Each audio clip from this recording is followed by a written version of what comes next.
She asked it like it was a favor she was tired of asking. The bar in Williamsburg was already loud, glasses sweating, bass crawling up the brick walls. Claire leaned in close enough that I could smell lime on her fingers. "Can you pretend to be my girlfriend tonight?" I didn't answer right away. I looked past Claire to the bartender reaching for another bottle, to a couple laughing too hard at the end of the counter, to the door where people kept coming in like they were late for something. I felt the familiar instinct to keep things light, to turn it into a joke and move on. Instead, I said, "Only if it stops being pretend." The words landed between us, heavier than the music. Claire blinked once. Her smile stayed, but it shifted, like something fragile had been set down without warning. "That's not how this works," she said, still quiet, still close. "It's just for tonight." I shrugged, a small movement meant to look casual. "Then it's not something I'm doing." For a moment, neither of us moved. Someone brushed past my shoulder. The bartender called out an order. Claire's hand was still resting on the edge of the table, fingers curled like she hadn't decided whether to pull them back. Claire exhaled through her nose and laughed, soft and quick. "You're impossible, you asked," I said. She tilted her head, studying me the way she did when she was trying to decide how much truth to use. "I didn't think you'd make it complicated." "You made it complicated when you asked me," I said. That should have ended it. She could have rolled her eyes, finished her drink, asked someone else. I waited for that version of the night to arrive. Instead, Claire nodded once. "Okay," she said. "Then don't pretend." The music surged, as if on cue.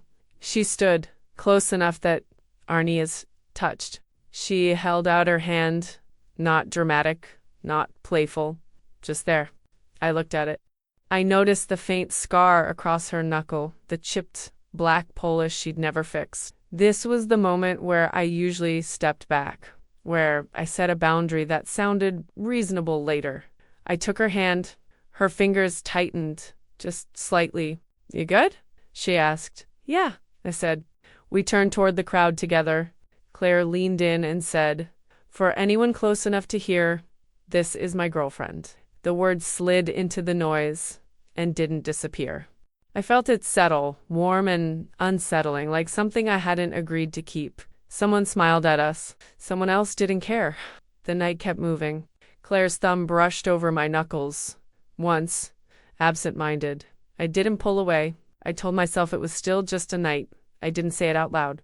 She led us deeper into the bar, and I followed, already aware that whatever came next would not be as simple as either of us had planned. I felt the choice settle in my chest, quiet but irreversible, as if the night had already crossed a line I wouldn't pretend not to see. Tomorrow, when daylight returned and excuses lost shape, and I let it, I felt the shift immediately. People looked at us differently once the word girlfriend had been said out loud, like it rearranged the space around our bodies. Claire kept her hand in mine as if she'd always meant to, guiding us toward the back where the lights were dimmer and the music pressed closer. Someone from her office spotted her and waved. Claire didn't hesitate. She leaned in, kissed my cheek, quick and easy, and said my name like it belonged there. I smiled, because it was expected, because it was easier than explaining why my pulse had jumped. Introductions happened without asking me first. Girlfriend, the word again. Each time it landed, it changed something small. A shoulder closer, her hand at my lower back. Not possessive, just present. I kept waiting for her to laugh, to break the spell, to say she was joking. She didn't. She asked if I wanted a drink. She remembered what I liked. She stayed close when people talked too loud. At some point, I realized I was doing it too. Leaning in, finishing her sentences. Touching her arm when she said something sharp. None of it felt rehearsed. When we stepped outside for air, the noise dropped away and the night wrapped around us. The street smelled like rain and food carts. Claire checked her phone, then slipped it back into her bag without answering whatever waited there. "Thank you," she said finally. "For what?" "For not making it weird." I almost laughed. "I think we'll pass that." She smiled, small. "Yeah, we are." We stood there longer than necessary. I could have stepped back. I didn't. She bumped her shoulder against mine, casual, testing. I let it stay. Inside, someone had put on a slower song. Claire pulled me back in with her, closer now, her voice near my ear when she talked. I felt the heat of her through my jacket, the steady rhythm of her breathing. This was supposed to be contained one night. I reminded myself of that while my body responded, like it hadn't been warned. When she laughed, I felt it in my chest. When she looked at me, she didn't look away first. Nothing dramatic happened. No confession. No kiss meant to change everything. Just a series of choices that added up. By the time she squeezed my hand and asked if I wanted to stay a little longer, I already knew I would say yes. I said it anyway. The bar felt smaller as the hours moved forward, conversations overlapping, the air thick with bodies and expectation. Claire kept checking my face, not for permission, but for reassurance I wasn't disappearing. I stayed. I listened. I answered when people asked how we met, keeping it vague, keeping it safe, keeping it true enough. Every answer tied us together another inch. When her fingers laced with mine again, deliberate this time, I didn't pretend it was accidental. I let the night claim what it could, knowing control was already loosening. I noticed the clock above the bar, its red numbers sliding forward, and understood the night was no longer something I could pause without choosing what followed next afterward. I knew Claire well enough to recognize when she was performing and when she wasn't. This wasn't performance. This was the version of her that remembered where I liked to sit, that ordered fries without asking because she knew I'd steal half, that waited until I finished a thought before speaking. We'd fallen into that rhythm months ago, quietly, without naming it. We met through a mutual friend at a coffee shop in Park Slope, one of those places that pretended not to be crowded even when every table was taken. I'd been there to work. She'd been there avoiding something. We talked about nothing important. We kept talking anyway. After that, we kept finding ourselves in the same places, walks that weren't dates, dinners that weren't plans, texts that didn't ask for more. It worked because I'd decided I didn't want anything that required explanations. She never pushed. I noticed that too. Inside the bar, someone asked how long we'd been together. Claire glanced at me for half a second, checking. I said a while, and it felt accurate enough. The truth was complicated, but not false. She squeezed my hand under the table, quick and grateful. I'd made rules after my last relationship ended. Not written ones, just habits. Leave early, don't sleep over. Don't say things you can't take back. Claire had fit neatly into those boundaries because she never asked me to break them until tonight. When we stepped back outside again, she told me the reason without saying it directly. A work thing. People she didn't want to explain herself to. Questions she was tired of answering alone. I filled in the rest from the way her shoulders dropped once she said it. I could have said no, I told her. I know, she said. That was the part that made it hard to walk away. She wasn't cornering me. She was trusting me. We leaned against the brick wall, the city moving past us like we were paused. I noticed the faint crease between her eyebrows she got when she was thinking too much. I wanted to smooth it out. I didn't. You still okay? She asked. I nodded. It was easier than explaining how okay wasn't a fixed point anymore. Back inside, I caught myself watching her when she wasn't looking, the way she listened, the way she held space. I'd told myself I liked her company because it was uncomplicated. Standing there with her hand steady at my waist, I realized that wasn't entirely true. This wasn't new. It was just finally visible. Someone bumped into us and apologized. Claire laughed it off, pulled me closer. The contact felt familiar and new at the same time.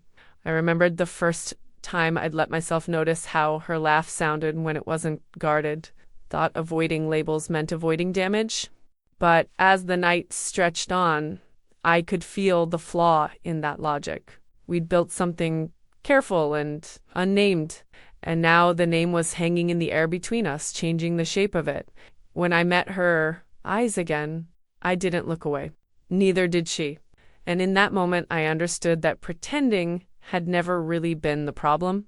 Timing was, and I'd been hiding behind it longer than I wanted to admit. I didn't realize it was a work thing until someone said her last name like it mattered. We were near the back of the bar when a woman with a blazer draped over her shoulders stepped into our space and smiled too wide. "Claire Morales," she said. "I didn't know you were bringing someone." Claire's hand tightened at my waist. "This is Evelyn." Girlfriend wasn't said this time. It didn't need to be.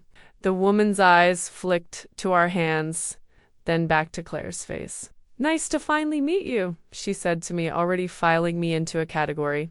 We talked in a loose circle, drinks in hand, the music dropping low enough for conversation. I learned quickly that this wasn't just co-workers. This was evaluation disguised as casual. Questions came wrapped in jokes, where I worked, how long we'd been together, whether Brooklyn felt like home. Claire answered some, I answered others. When someone asked what we'd done last weekend, Claire paused, just long enough for me to feel it. "We stayed in," I said. "Ordered takeout. Watched something bad and argued about it anyway."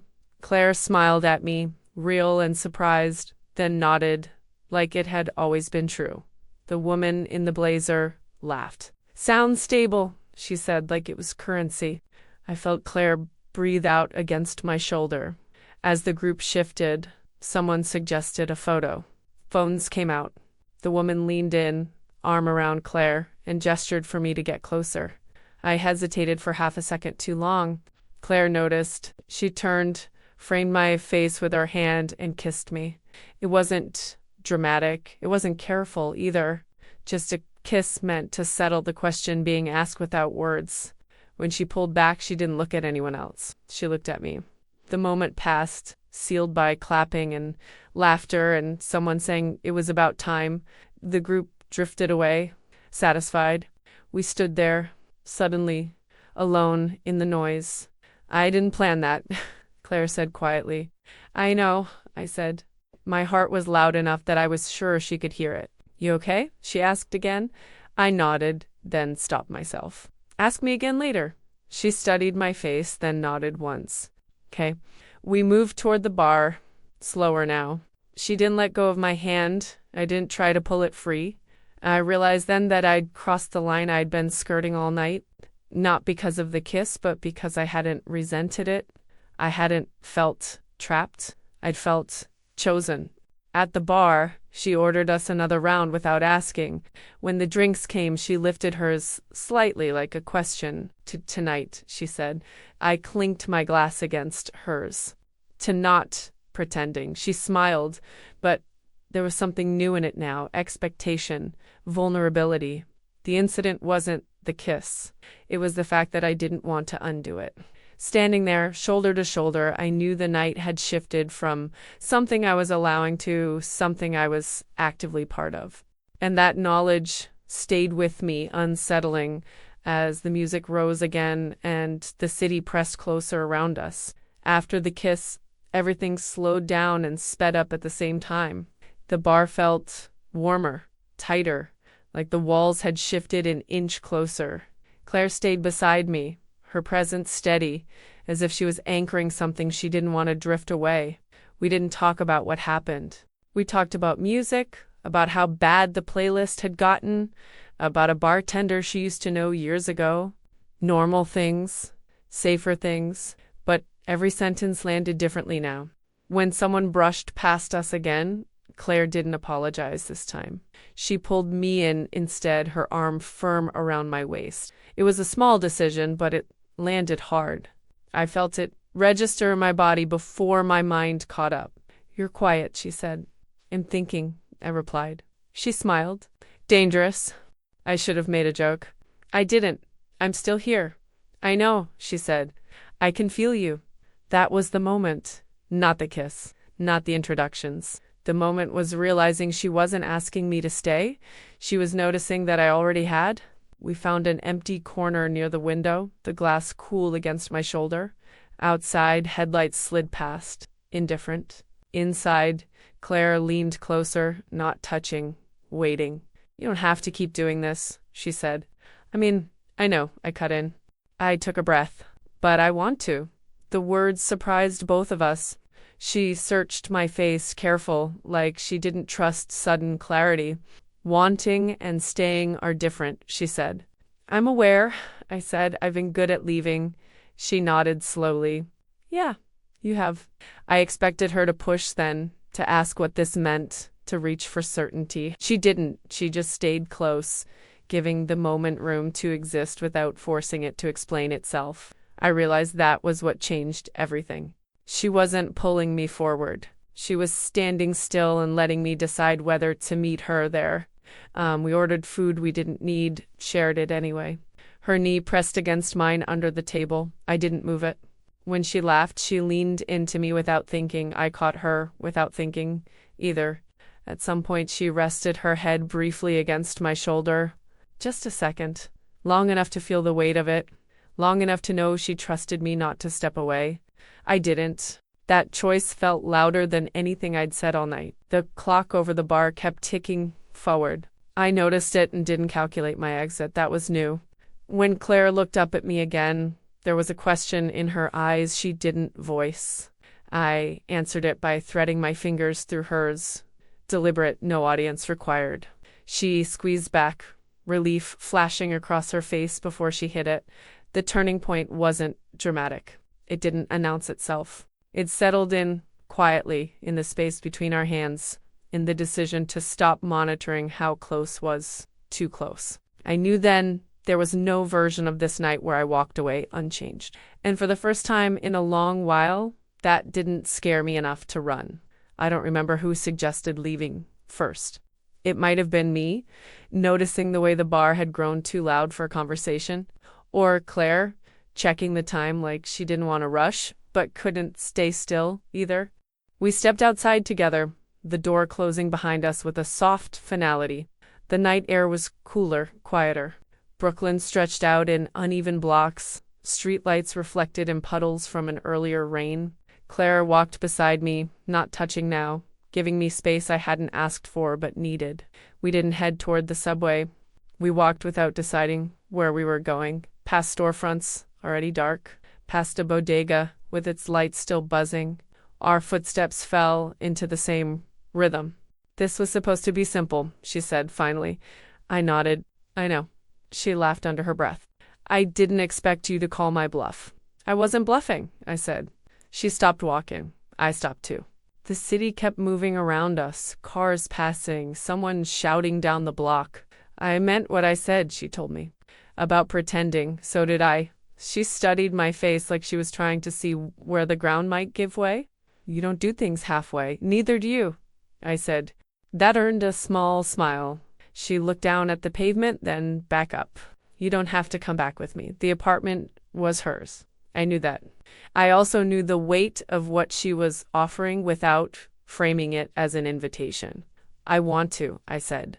Upstairs, the space felt lived in, shoes by the door, a half-folded blanket on the couch. She kicked off her boots and waited for me to do the same. No rush, no expectations announced. We stood there for a moment, the silence heavier than it had been outside. Claire moved first, not toward me but toward the kitchen. She poured water into 2 glasses and handed one to me like it was an anchor. We sat on opposite ends of the couch at first, close enough to feel the heat, far enough to pretend we were still deciding. She told me about the work situation, carefully without names, about being tired of answering the same questions, about wanting something that felt real for once, even if it scared her. I listened. I didn't interrupt. When she finished, she looked at me like she was bracing. I don't want to scare you, she said. You're not, I replied. You're being honest. That was when she shifted closer. Her knee touched mine. She didn't pull away. I didn't either. The vulnerability wasn't in what we said. It was in the quiet acceptance of being seen without guarantees. I realized then that intimacy didn't always arrive with fireworks. Sometimes it came like this, slow and undeniable, asking only that I stop pretending I could leave without consequence. I stayed seated, letting the moment breathe, aware that choosing stillness was also a choice. Outside, a siren faded, then another sound replaced it. Nothing dramatic changed, yet everything felt rearranged, as if the night had quietly rewritten the rules I'd been following for years without questioning them. Morning light always makes things feel more final than they are.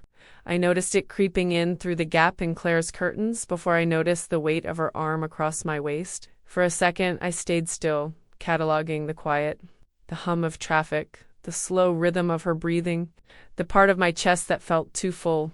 I slipped out from under her carefully and stood by the window, watching Brooklyn wake up. This was usually the moment I left. Not dramatically, just early enough to avoid questions. Claire stirred behind me.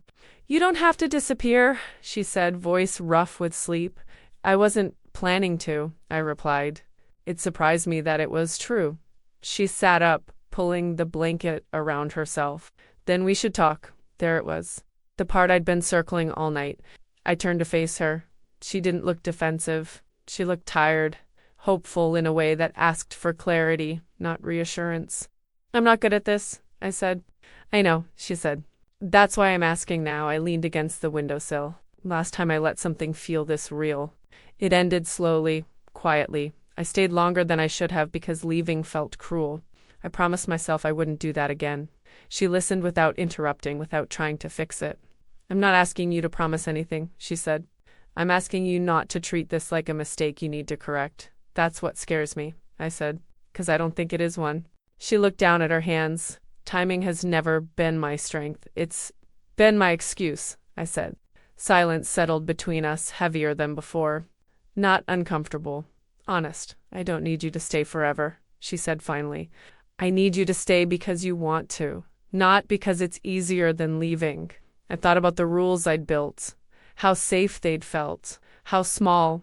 "I can't do halfway," I said again. "If I stay, I stay." She met my eyes. "That's all I'm asking." The conflict wasn't whether I cared. It was whether I trusted myself not to run the moment it got hard.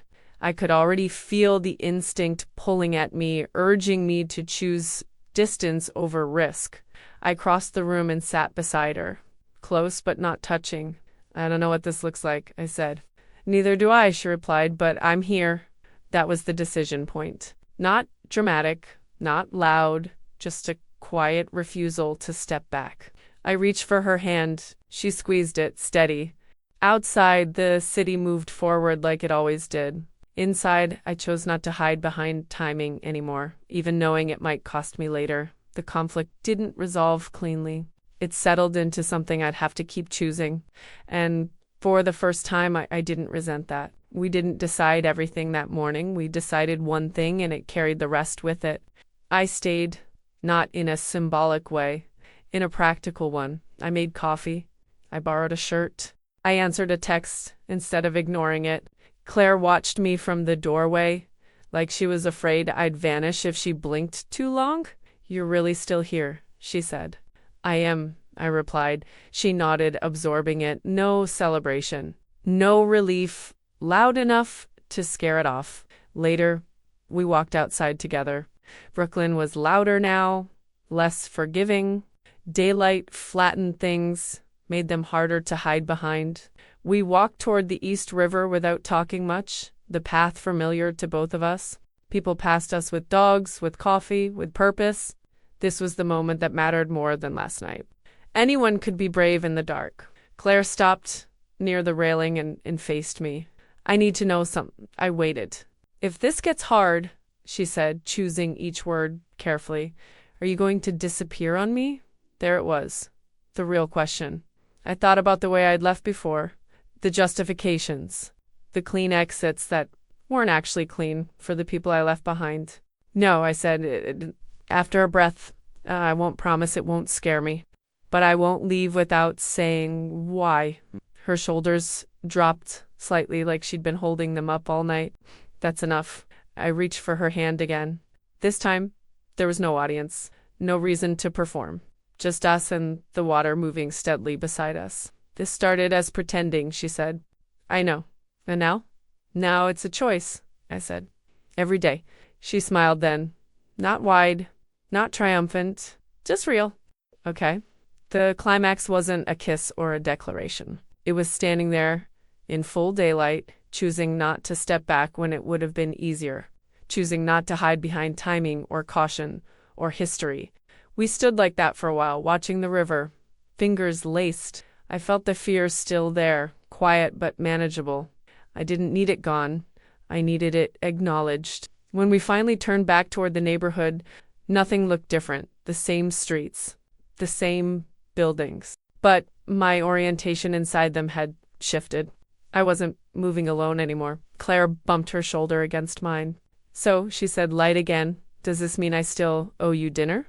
I smiled. "Yeah," I said, "it does." She laughed, and this time I let myself enjoy the sound without measuring how much it meant. The decision had already been made. Not once, repeatedly. And for the first time in a long time, I wasn't waiting for the moment I'd have to undo it. We didn't tell anyone right away. Not because it was a secret, but because it was still fragile in the way new things are when they're finally named. We moved through the next few days carefully, not avoiding each other, not clinging either. Coffee in the morning, a text in the afternoon. Dinner that wasn't an event, just a shared table and food that went cold while we talked. I noticed how different it felt to stay when nothing dramatic was happening. No adrenaline, no crises to justify closeness, just presence. That was harder than I expected. Claire didn't push for reassurance. She didn't ask me to define us again and again. She let the rhythm settle. I matched it, even when the instinct to retreat tapped at me quietly. One evening, walking back through Brooklyn Heights, she reached for my hand without looking. It felt ordinary. That's what made it matter. "I don't need this to be perfect," she said, as if reading my thoughts. "I just need it to be honest." I'd squeezed her fingers. "I can do that." And I meant it, not as a promise of permanence, but as a commitment to not disappearing when honesty got uncomfortable. There were moments I caught myself calculating exits. Old habits don't vanish overnight. But instead of acting on them, I said something. Sometimes just, "I'm in my head." Claire didn't panic. She listened. She stayed. The lesson wasn't that love fixed me. It didn't. What changed was the way I stopped using timing as armor. I'd convinced myself that waiting for the right moment was the same as being careful. It wasn't. It was avoidance dressed up as patience. Standing in line at a grocery store, her shoulder pressed into mine, I understood something simple and unsettling. Choosing not to leave is also an action, one I had to keep taking. The night she asked me to pretend felt far away now, almost small, not because it didn't matter, but because it had done its work. It forced me to say what I usually kept quiet. It forced me to admit that control had been costing me more than risk ever did. We didn't talk about the future in big terms, no timelines, no declarations meant to lock us in place, just plans for the weekend, a concert she wanted to go to, a morning I agreed not to leave early. That was enough. Sometimes late at night, I'd catch her watching me like she was still surprised I was there. I'd meet her gaze and stay. No pretending. No conditions attached. What I learned was this: avoiding involvement doesn't keep you safe. It just keeps you alone in very tidy ways. Letting someone in doesn't guarantee anything except the truth of the moment you're choosing. And that night, when she asked me to pretend, I thought the risk was saying yes. I see now the real risk would have been saying no and calling it self-control.